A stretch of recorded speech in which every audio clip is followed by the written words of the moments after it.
Hello everyone, my name is Sebastian, and in this video I'm going to talk about the upcoming changes for the Cardano Alonzo hard fork.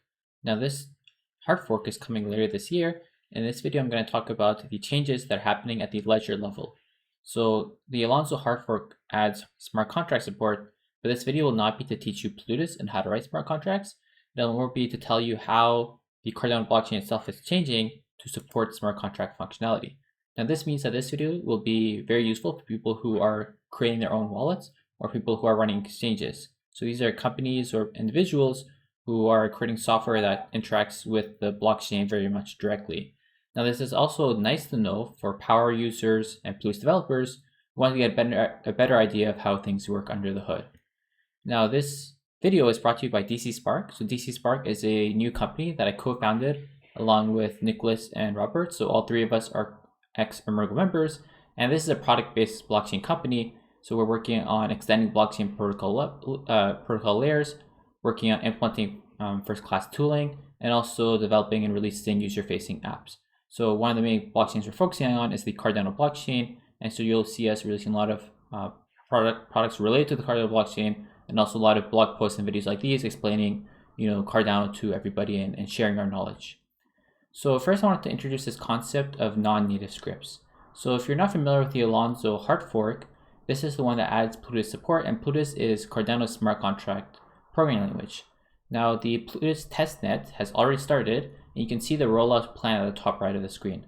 So inside the Alonzo testnet, there are multiple stages, and right now we're at Alonzo Blue, which is a private testnet for some stake pool operators and people who are very familiar with Plutus. And as we roll out to the next steps, it'll become more and more public, and more and more people will be able to get involved. So if you're an exchange in your wallet and you're watching this video and you want to start on the integration, you won't be able to connect to the testnet just yet, but if you just wait a little bit, you can see on the timeline some testnets will come out soon, and you'll be able to use the Rust SDK for Cardano also to connect to this library and start updating your software. So how do smart contracts work on Cardano?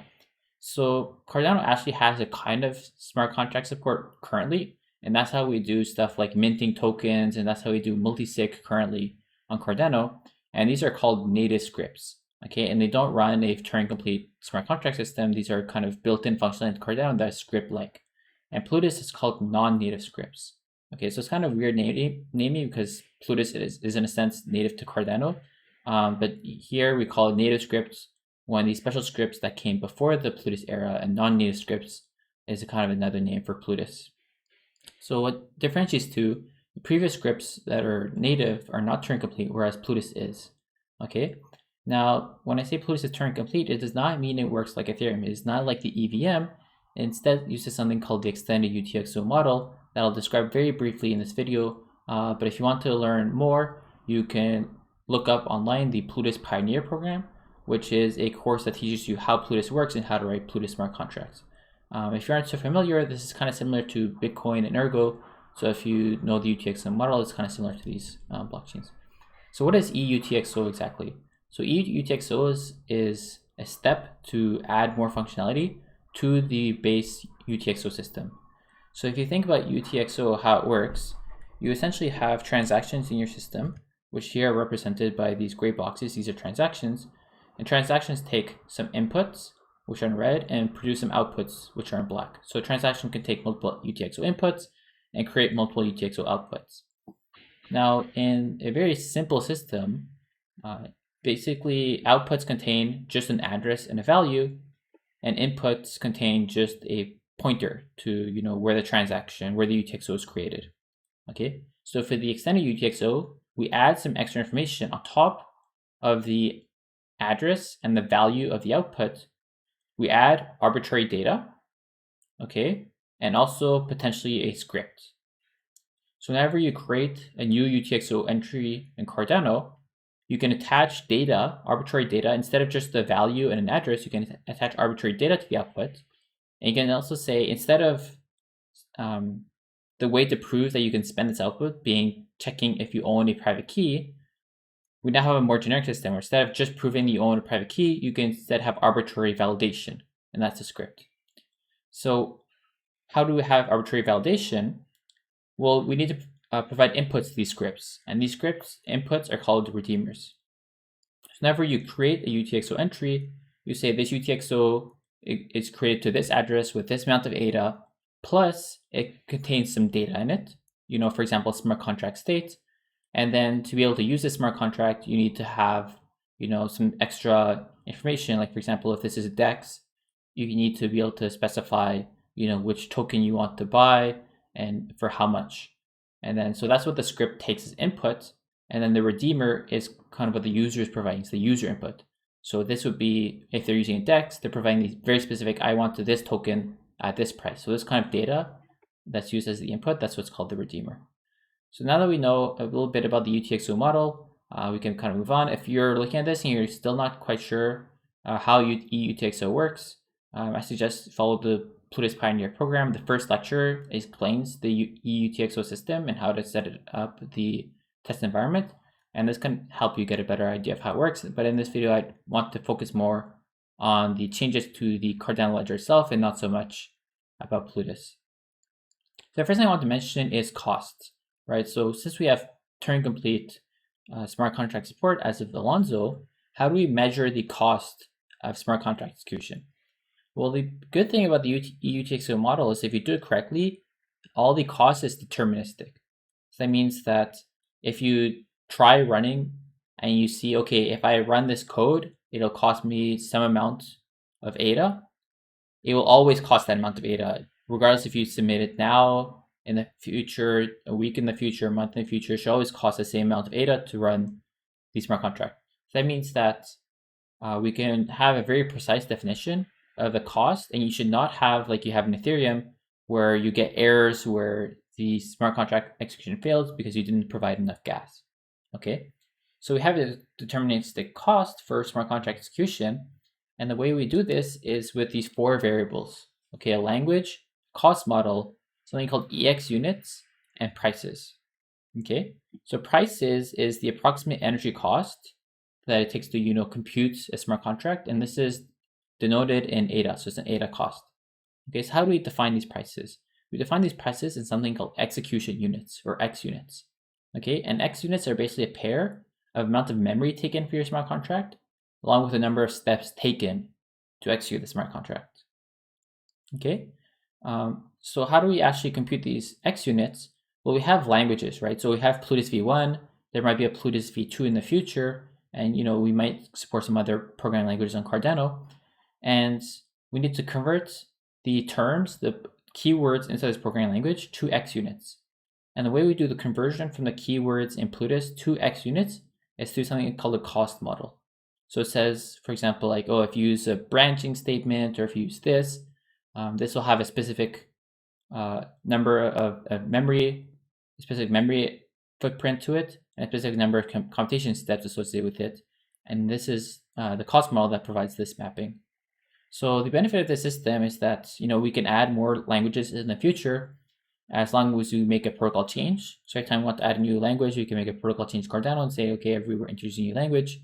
And every language you add will be theoretically supported forever. So if you write something in Plutus v1, that's the version that's coming out for Alonzo, it should work perpetually.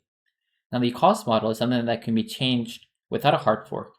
So that means that if we create a better interpreter for Plutus, we can say, okay, we're still using v1, we're still using the same language, but we're using a better system that can give you a lower cost for the same execution, and therefore a lower X units, and therefore a lower price in ADA. So this is how smart contract costs are computed. Now what happens in failure? So as I mentioned, the smart contract execution in Cardano will be deterministic, but it's still possible to create a transaction that fails, right? For example, you create a smart contract that does nothing but fail. No matter what input you give it, it always just returns an error, and that's it. Okay? So the way we handle this is that transactions now have a new field. So if you look at transaction, you used to have a transaction body, transaction witnesses, we had some metadata, and now we're adding a new field called isValidating. Now this field is not specified by the transaction creator.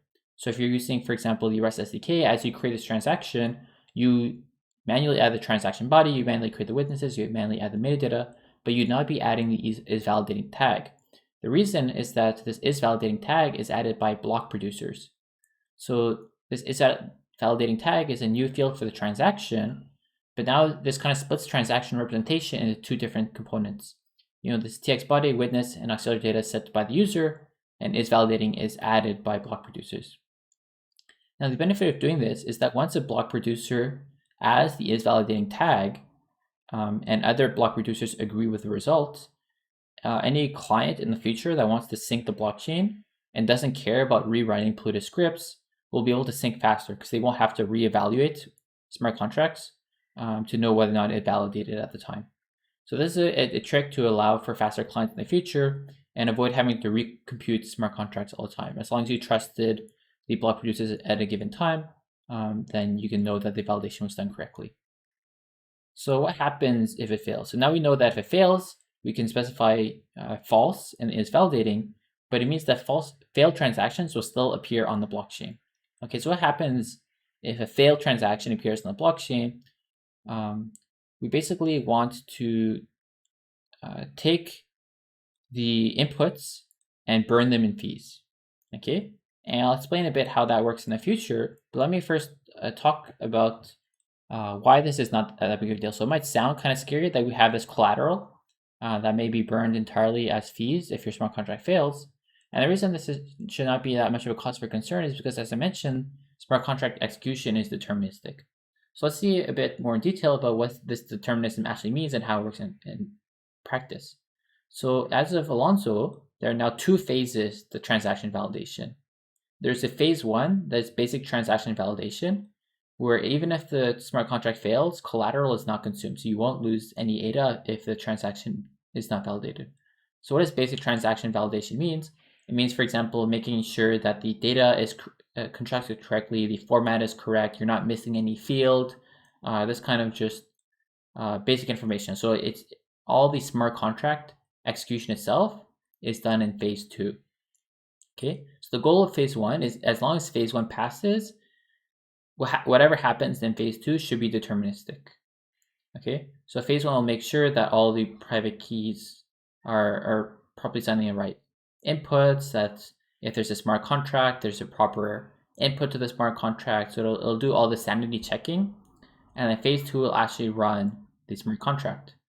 Okay, one of the things to know is that the only thing that runs in phase two is these polluted smart contracts. Even the native scripts, the non-polluted scripts, will run during phase one.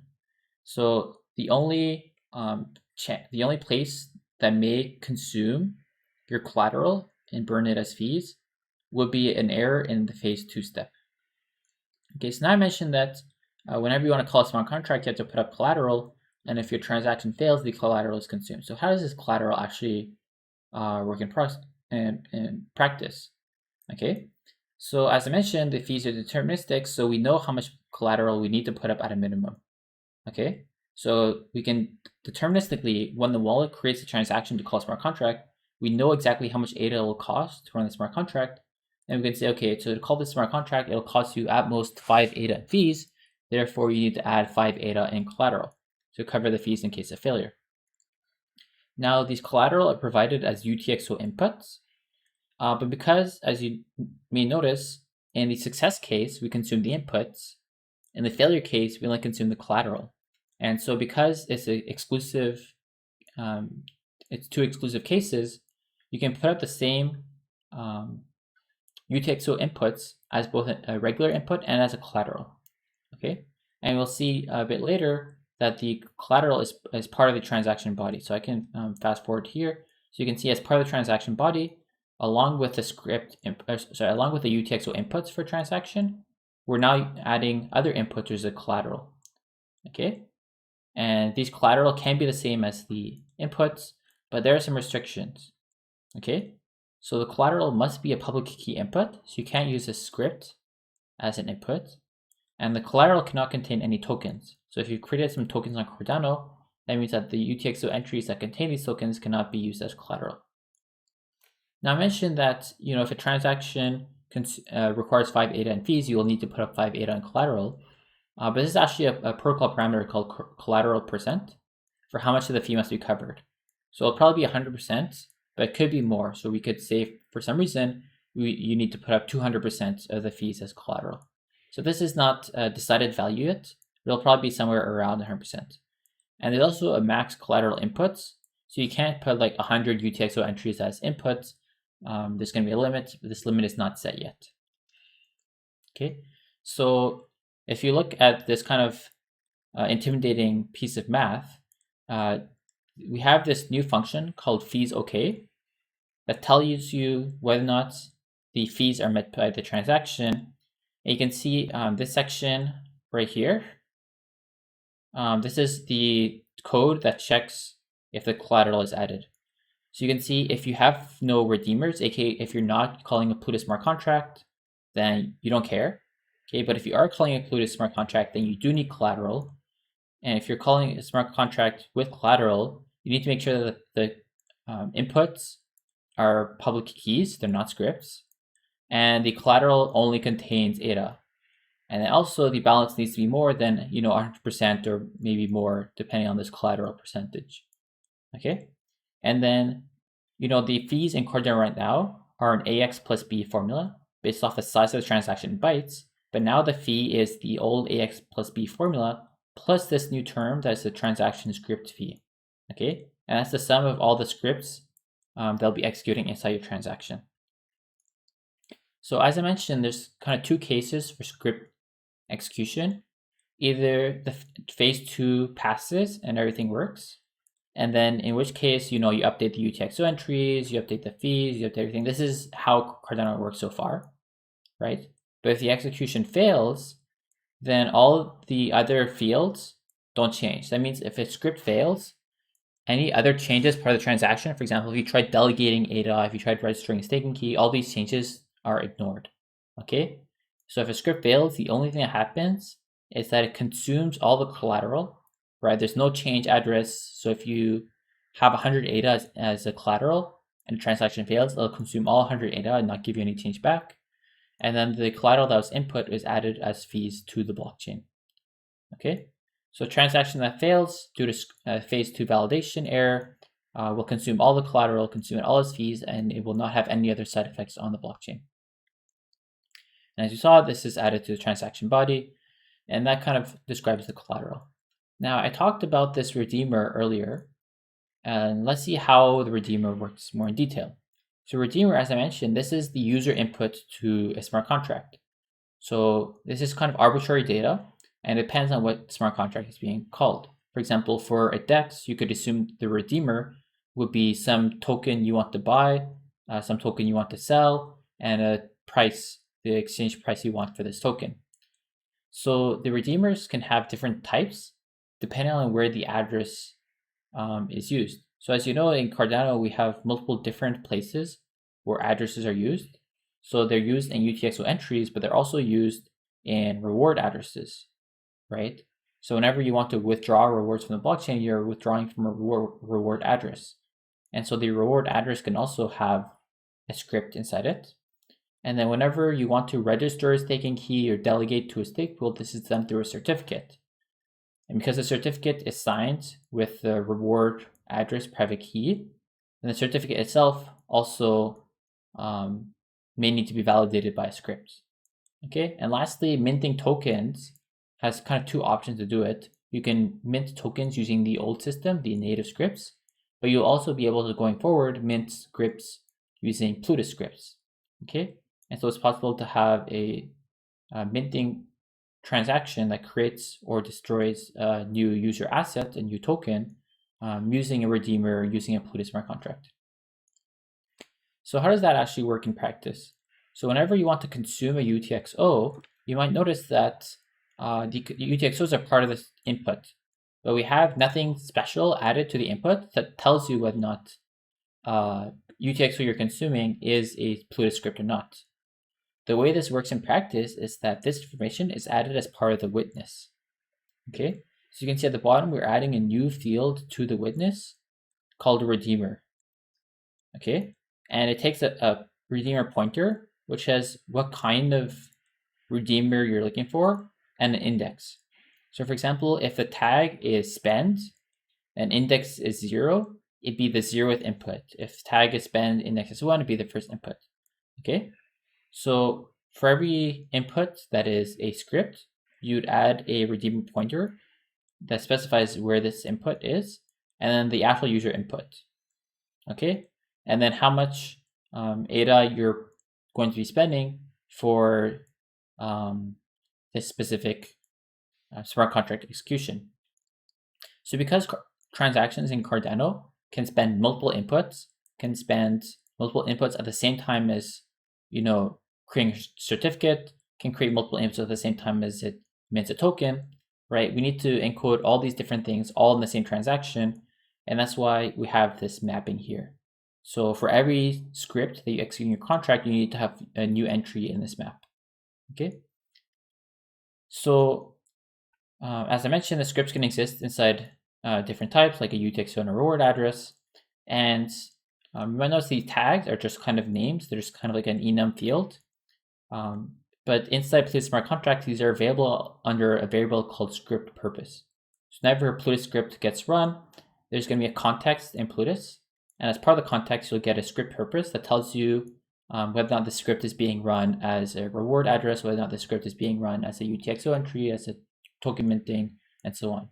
Okay, and this will allow scripts to refer to themselves during execution. Now, as I mentioned earlier, we also have this new concept of data. So smart contracts in Cardano are held inside, usually UTXO outputs. And as I mentioned, with the UTXO model, you can add arbitrary data to outputs. Now, when I say you can add arbitrary outputs, you actually only add the hash of the output you only add the hash of the data to the actual output. Okay, and this is meant for storage efficiency, because you can imagine if a smart contract had a huge amount of state, like Ethereum, the blockchain state gets huge, and like for Ethereum, it takes weeks to validate the full node because it has to compute all this huge amount of state. Okay, so to avoid having this huge amount of state in Cardano, what we did instead is that outputs only contain a datum hash, the hash of the state of the smart contract. Okay, and the clients can in memory remember that state. Now, if you create an output to a smart contract with no data in it, then that is basically unspendable. Every UTXO, every script requires a datum associated with it. The only exception is that reward addresses, scripts that are running as part of a reward address or minting don't have datum, but in the usual case, and when I say usual case, I mean the regular spend of a UTXO entry, a datum is required. Okay, and you can see in the data structure down here, you can see the transaction output used to be just an address and value, and now we're adding a new field called address, value, and an optional data hash. Okay, so the reason this is optional, that's what this question mark means, is that you need a data hash if this is a smart contract as part of the output. But if it's not a smart contract, just a regular UTXO entry with no smart contract involved, you don't need a data hash. You can put a data hash in a regular UTXO, and this is called a communication datum. Okay, but you don't have to.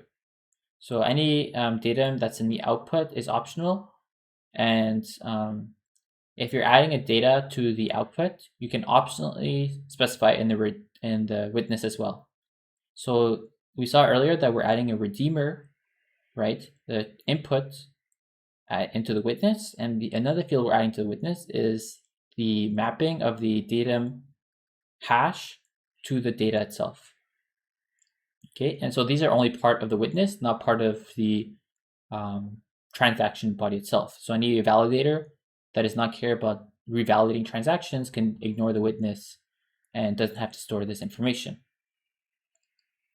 Okay, and so if you're creating an output that contains data hash, you can optionally add this datum as part of your witness if you want. The only witnesses that are required are data hash maps for inputs. So if you're consuming a UTXO, you need to add the data for it if it's a script. If you're creating an output, then you can optionally add it, but you don't need to. Okay, so I talked about the context earlier, but what exactly is the context? So the context is just arbitrary data that Plutus scripts know how to parse. So what is in this data? There's two things. There's a transaction information and a script purpose. So script purpose is what we saw earlier that says which context the script is being executed in. It also contains the transaction info. So transaction info contains, for example, the information about the inputs being spent, outputs being spent, the fee, withdrawals, the validity interval for the transaction, and so on. So this is meant as an input to all Plutus smart contracts. Whenever you're writing a Plutus smart contract, you always get access to the context, and the context will tell you everything about the transaction that's currently being created and the transaction where the smart contract is being executed in. So you can find this information on the Cardano Ledger spec repository if you want to check out this data structure yourself. So as I mentioned earlier, some inputs have a datum and some don't, right? So whenever we're spending a UTXO entry, we always have a redeemer, we always have a context, and we always have a datum. So every time you're consuming an input that is a UTXO input that has a script, you need to add this hash to datum into the witness. However, for everything else, like a withdrawal request, there is no datum involved. So as you saw, the datum is only added to the txout data type, right? So you can see up here, we're only adding the data hash to the txout data type, and transaction withdrawals are not using transaction outputs. And so there's only a redeemer and a context and no datum present. So how do we make sure that determinism really happens in this first step of execution? So as you saw, we have this datum, we have arbitrary data involved, we have arbitrary user inputs.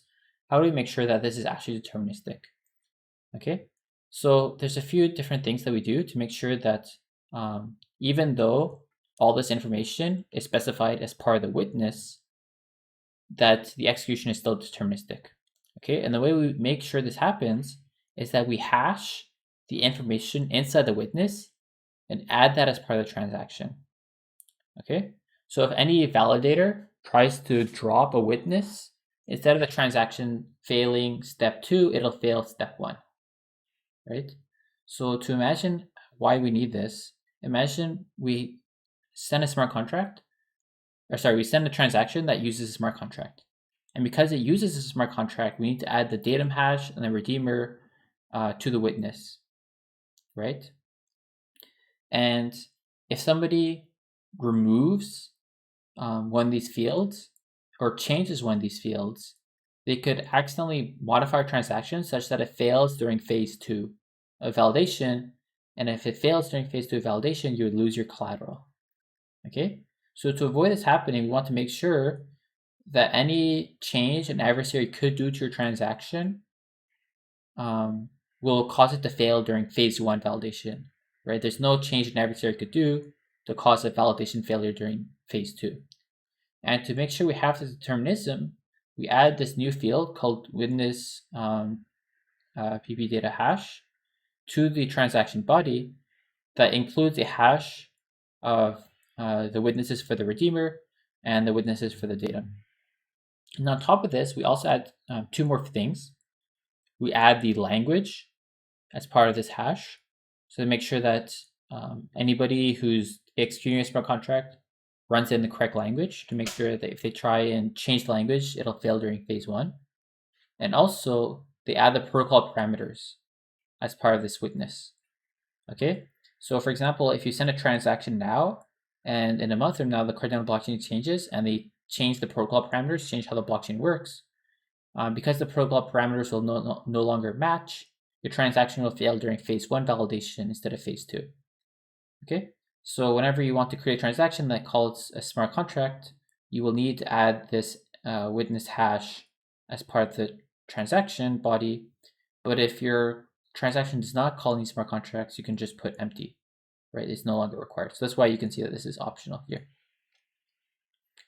Now, another feature that we've added is this ability to add additional signatures. So Plutus smart contracts may want to assert that certain private keys have signed the transaction, okay?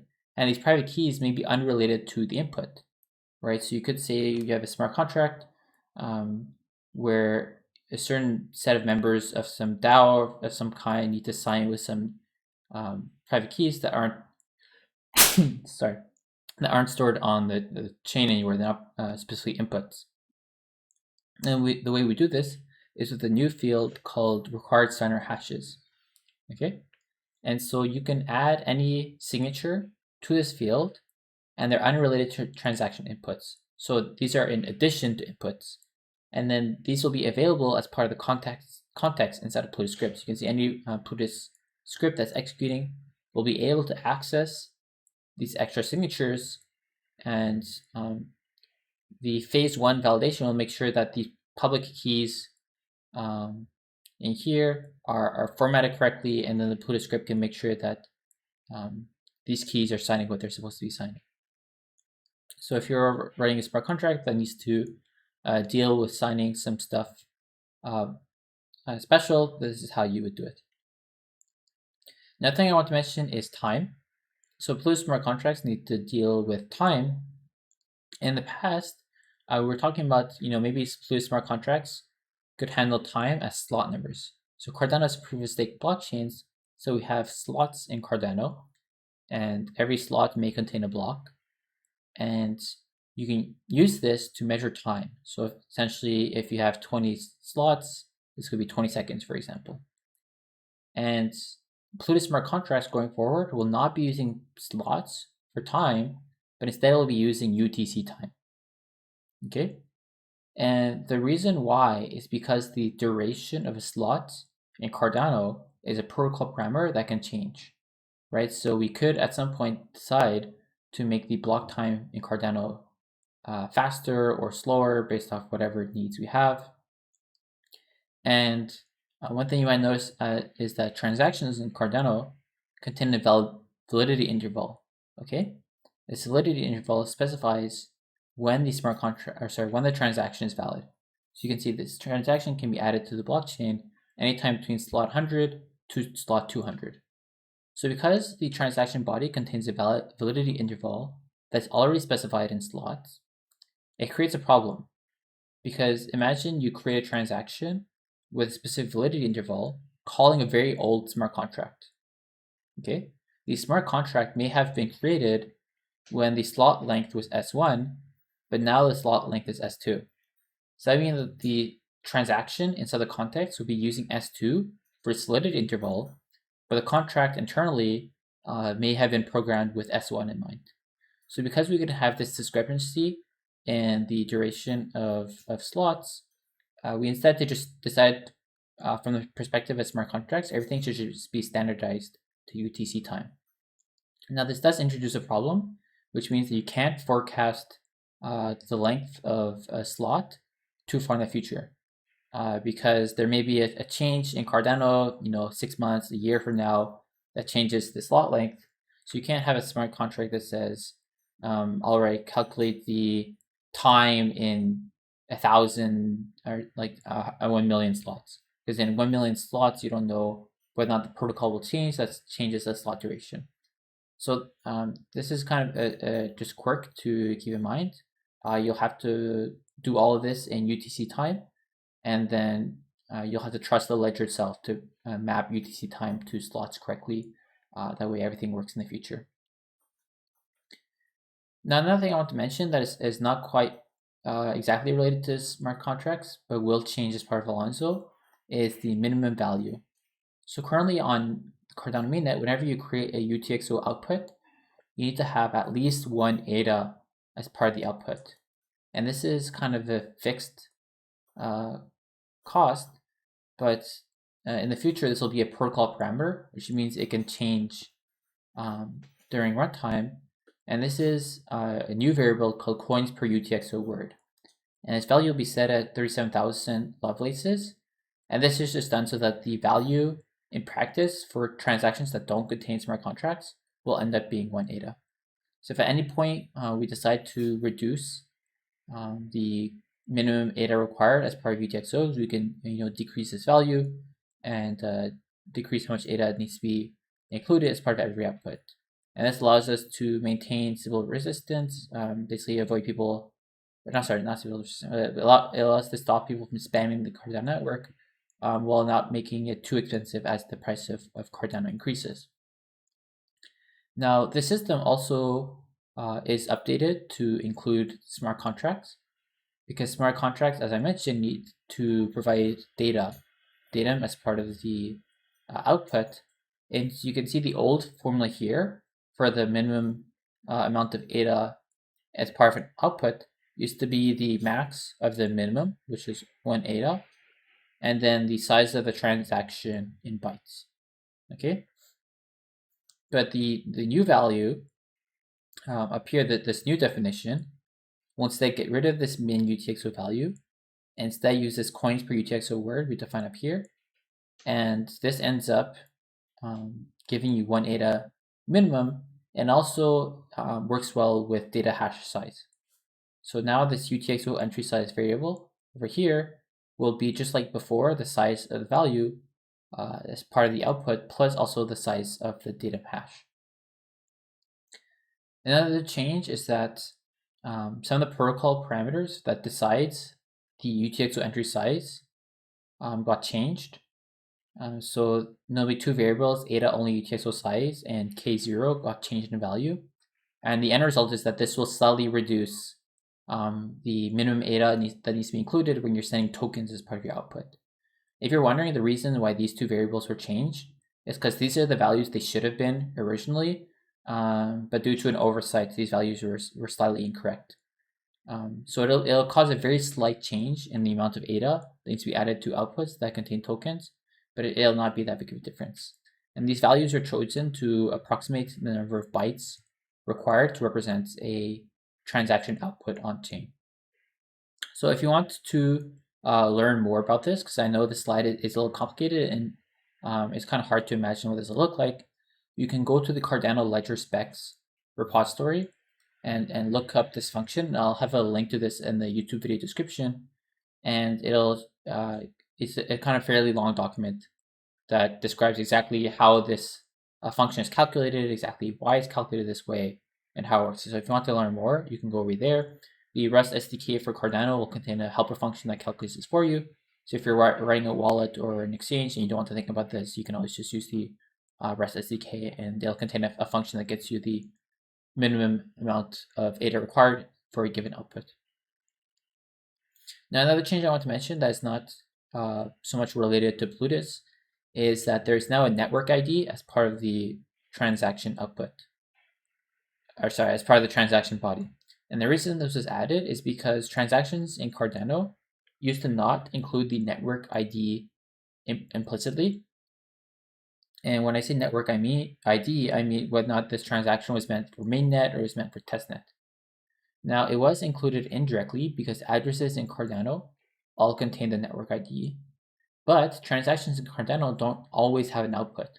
So for example, you can have a transaction that has an input and no output and burns all the inputs as fees, or you can have a transaction that has some inputs, registers a staking key, and then burns any remaining amount of ADA as fees. So because outputs are not required in a Cardano transaction, it's possible to have transactions where there's no network ID because there's no address that contained the network ID. Sorry, I made a mistake here. This says TXID, it should be network ID, my bad.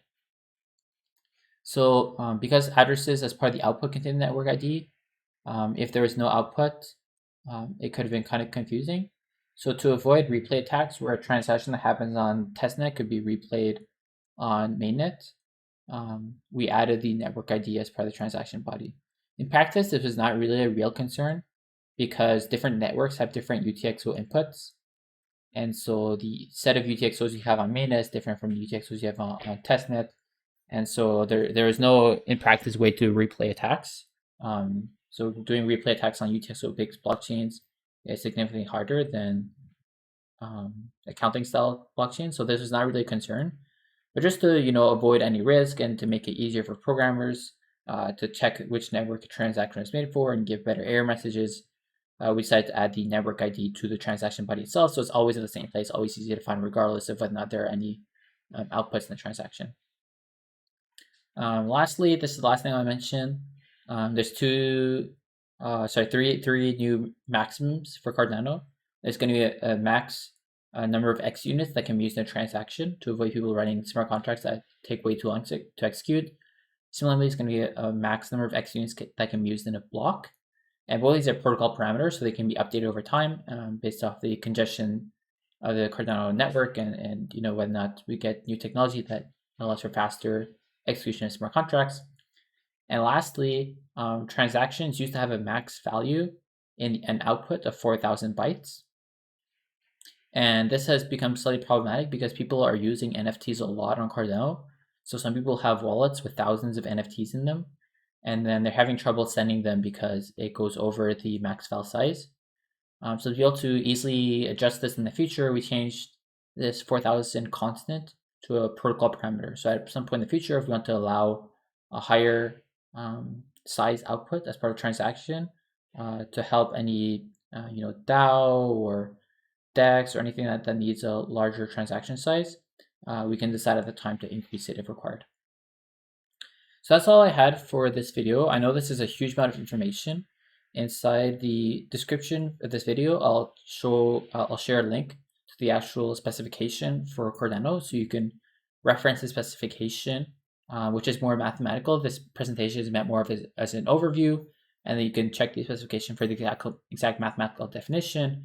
And if you ever have any questions about this, you can reach out to me anytime on Twitter, on Telegram, or any other platform. I'm more than happy to help you through updating to the Alonzo protocol update. Now, as I mentioned before, the Haskell team is working on implementing all of this. They already have a testnet out, and it'll become a more public testnet in the future as it rolls out more. And we're actively working on updating our Rust SDK as well to update this to support Alonzo. So thank you very much, and have a good rest of your day.